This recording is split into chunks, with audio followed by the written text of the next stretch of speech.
jadi saya kan Kak masuk di asrama ini 2018, mahasiswa baru.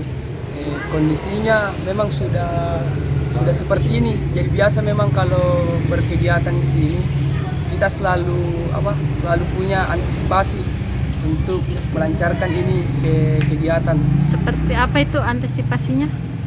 Biasa kami sama teman-teman penghuni asrama selalu Kak, naik dulu ke genteng naik ke genteng untuk pasang spanduk atau apa, karena kan ini gentengnya besar sekali Kak, baru rata-rata anak-anak berkegiatan itu di ruang sekolah biasa.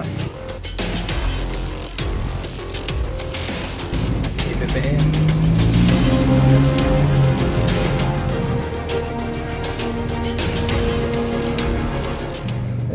Jadi harapan kami kepada pemerintah terkait dengan tempat ini atau asrama ini, ya lebih bagusnya kalau kita turun langsung, nanti didampingi oleh teman-teman, karena sebetulnya bukan hanya ceritanya kita bisa beranjak dari sebuah permohonan dalam artian proposal yang masuk, tapi juga kita mesti meninjau secara langsung.